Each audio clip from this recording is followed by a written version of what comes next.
Ouais, alors aujourd'hui, deux news. On se rend tout de suite sur metamorphose47.com. Regardez. Donc la première news, c'est l'action Apple. Alors bon, ça a été publié hier soir, donc du coup, chute de 3% après le rapport sur les bénéfices. C'était en aftermarket. En réalité, au moment où je vous parle, l'action Apple est à moins 0,70. Et enfin, la deuxième news. Donc en gros, Apple a déçu un peu les marchés. Mais t'as vu, hein, c'est pas extraordinaire la déception. Et la deuxième news, c'est bien sûr le marché du travail américain qui a connu un ralentissement en octobre. Oui, donc ça c'est plutôt bon pour les marchés. Et bien sûr pour l'euro. Alors regardons sans plus attendre, après la belle journée d'hier, les analystes, et oui les amis, S&P 500, 1 plus 1,15. Le Jones, plus 0,80. Et, on est repassé au-dessus des 34 000. Mais oui, mais le Nasdaq, qui était passé sous les 13 000, hein. Souvenez-vous, c'était il n'y a pas si longtemps. Hein. Mais oui, Zoéma, où sont-ils, les oiseaux de mauvaise augure? Aïe, aïe, aïe. Non? Ah, et ben alors, plus 1,45%, 13 486. Quand je vous dis qu'il faut jamais paniquer la bourse. Oui. Aïe, aïe, aïe. Voilà, à noter, donc, la hausse, bien sûr, de l'euro, parce que cette news a forcément favorisé l'euro, et la baisse des bons à 10 ans, puisqu'on est descendu à 4,5. Souvenez-vous, on était presque à 9. Ah, à 9.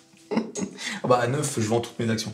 On était à 5%. Là, c'est vraiment un élément important, là, c'est cette news. En parlant d'ailleurs de l'euro-dollar et du Forex, j'ai publié aujourd'hui et hier matin deux vidéos shorts. Je vais vous montrer ça tout de suite. Voilà, j'essaie de lancer un truc qui s'appelle MetaForex. Voilà, tu vois, donc MetaForex euro-dollar. Et pendant moins d'une minute, je fais à peu près un peu le point sur la situation de l'euro-dollar. Voilà, donc MetaForex, si ça vous intéresse, si vous tradez l'euro-dollar, voilà, c'est un nouveau rendez-vous que je vais essayer de maintenir. Attention, là c'est en bêta, hein. c'est en bêta test là, d'accord? Bêta test, tu veux rien dire, c'est un pléonasme. N'importe quoi ce que tu racontes.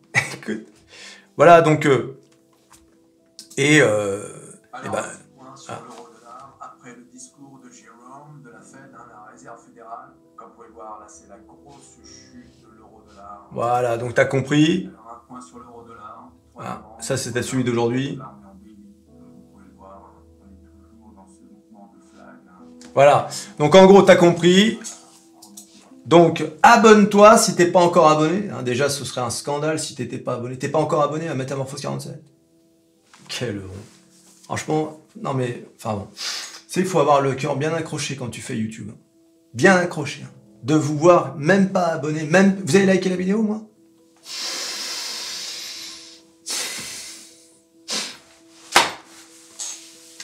Une ingratitude sans nom. Sans nom.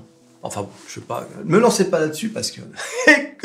Alors, qu'est-ce qui s'est passé avec Apple, hein, parce qu'il faut pas oublier, hein, ne jamais prendre à la légère Apple, parce que Apple, c'est la plus grosse boîte. Donc, si Apple chute, c'est tout qui s'écroule. Si c'est une petite chute, ça va. Mais si vraiment Apple un jour était en difficulté, là, ce serait un problème. Bénéfices et revenus supérieurs, mais un ton prudent. Au cours du 4e trimestre fiscal d'Apple, la société a réalisé un bénéfice par action de 1,46 $ sur un chiffre d'affaires de 89,5 milliards de dollars. Un chiffre d'affaires de 89,5 milliards de dollars. Je ne sais pas si vous réalisez, ça c'est pour un trimestre. C'est un trimestre, 89,5 milliards de dollars. Voilà. Des États aimeraient faire des résultats pareils. D'accord ? Bien que cela ait dépassé les prévisions de Wall Street, d'un bénéfice par action de 1,39 $ et d'un chiffre d'affaires de 89,3 milliards de dollars, à noter quand même hein, la toute petite différence entre les estimations et le résultat final. Il s'agit du 4e trimestre consécutif de baisse des revenus par rapport à l'année précédente, et c'est ça qui déçoit. Ah oui, Parce que c'est bien d'avoir des résultats supérieurs aux estimations, mais c'est quand même moins bien que l'année dernière. Fort revenu des ventes et des services iPhone. Point positif, les ventes d'iPhone pour le 4e trimestre ont atteint 43,8 milliards de dollars. Ça, c'est bien et pas bien à la fois. Parce que Apple, je pense, est trop dépendant de l'iPhone. C'est vraiment la poule aux œufs d'or d'Apple. Et c'est bien parce que c'est extraordinaire de voir qu'ils continuent d'en vendre. Mais dans le même temps, imaginez qu'un jour, quelqu'un sorte un truc qui séduise beaucoup plus que l'iPhone. Est-ce que ce serait pas la mort d'Apple? Tu vois? Donc c'est pour ça que il faut qu'Apple réduise dans son chiffre d'affaires global, la part de l'iPhone, quoi. Donc point positif, les ventes d'iPhone pour le 4e trimestre ont atteint 43,8 milliards de dollars. Donc tu as vu, sur les 89, c'est 43,8 milliards de dollars, dépassant les attentes et établissant un nouveau record pour cette période. Je sais pas si... tu le vois bien dans ton entourage. Tout le monde veut un iPhone. C'est fou, quoi. C'est vraiment un signe extérieur de richesse, tu vois. Si t'as moi j'ai les deux, mais si t'as un Android, même si c'est un Galaxy S23 Ultra, c'est-à-dire le top du top, voilà. On va te regarder. C'est un Galaxy, c'est bien. En outre, les revenus des services d'Apple ont dépassé pour la première fois les 22 milliards de dollars. Donc c'est ça qui est important. C'est que les services montent. C'est important parce que, je te dis, il faut s'éloigner de la poule aux œufs d'or de l'iPhone. Ce qui indique la croissance continue de son écosystème de services numériques. En revanche, résultat mitigé pour les Mac, iPad et wearables, c'est-à-dire tout ce qui est montre, etc. D'un autre côté, Apple a connu une baisse de revenus pour ses catégories Mac, iPad et wearables par rapport au même trimestre de l'année dernière. Cette baisse a contribué au chiffre d'affaires total de l'entreprise pour l'exercice, qui s'est élevé à 383 milliards de dollars, en baisse par rapport aux 394 milliards de dollars de l'année précédente. Les montants, c'est affolant. Ça s'explique aussi par le fait que quand tu achètes un iPad, tu le changes pas autant qu'un iPhone ou... oui, un iPhone. Je vais dire mais non. C'est pour ça que tu fais moins d'oseille avec un Mac. C'est pareil, un Mac, une fois que tu as acheté un Mac Pro, les trucs sont tellement puissants que t'es pas prêt de le changer, quoi. Il faut vraiment que, je sais pas, il casse ou je ne sais quoi pour que tu changes un MacBook Pro ou vraiment que tu es un power user et que tu as besoin du dernier truc pour... tu fais de la 3D et tu as besoin du truc le plus puissant. Alors bien évidemment, oui, mais on parle d'action et tout, mais pour acheter une action, il faut bien sûr un courtier. Et moi, j'utilise DeGiro, l'un de mes courtiers. Le lien dans la description. Et en plus, regardez, obtenez un bon de 100 € pour les frais de transaction. Et oui, les amis, oui, il vous faut un courtier. Tu peux tourner le truc dans tous les sens. Comme je dis toujours, c'est pas à la boulangerie que tu vas acheter tes actions. Et que... regardons l'action Apple pour voir où ça en est. Voilà. Alors, on peut le constater, c'est quand même extraordinaire. Je veux dire, ce qu'on a vécu quand je vous dis que l'année 2023 était l'année de l'oseille. Regardez. Janvier 2023, début janvier 2023, bing, une ligne droite, les gars. Je sais pas si vous imaginez, Apple a littéralement fait une ligne droite de janvier jusqu'au all-time high en juillet. De janvier à juillet, Apple est passé, donc on était à 124 $, on est allé à 200 $ en 6 mois. Voilà. Regardez-moi ça, c'est quand même extraordinaire. Alors, comment ne pas, bien sûr, accepter avec modestie une correction? Regardez, c'est normal d'avoir une petite correction, les amis.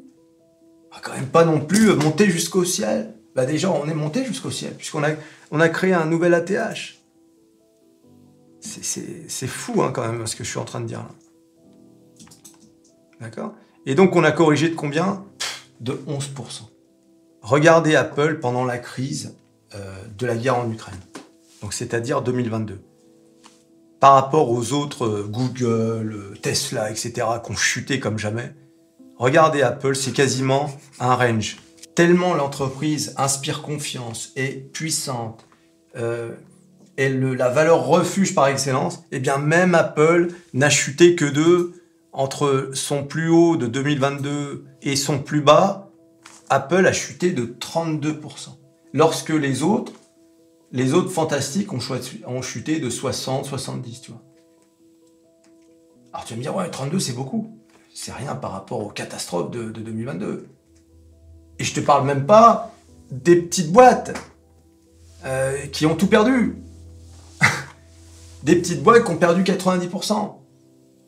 Aux États-Unis, hein, je parle pas des saucisses. Aïe, aïe. Ah bah il y a un lot de saucisses. D'ailleurs, j'en ai 2-3 dans mon portefeuille.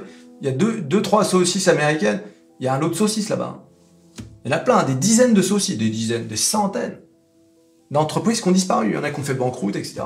En 2022, ça a été une hécatombe. Après être monté jusqu'au ciel en 2021, bing, disparu. En fait, les 7 fantastiques, ça fait mal de le dire, mais c'est un peu l'arbre qui cache la forêt. Il y a eu des dégâts et des entreprises ne sont jamais remises de la chute. Jamais. Moi, j'ai 2-3 saucisses américaines, je peux te garantir que je me dis, waouh, quand même, quand j'y repense. Et oui, les amis. Allô, tu es là, tu sais. Allez, tais-toi, tiens. Tu t'abonnes, tu likes, tu partages, tu cliques sur à peu près tout ce qui peut être cliqué. Apple, bien sûr, toujours. La hausse du chômage aux États-Unis. Et on se revoit à la prochaine vidéo. En fait, là, j'ai eu un moment d'absence psychologique. Je suis, qu'est-ce que je dois dire là? Et on se revoit à la prochaine vidéo. Ah oui, c'est ça, ouais. Allez, salut.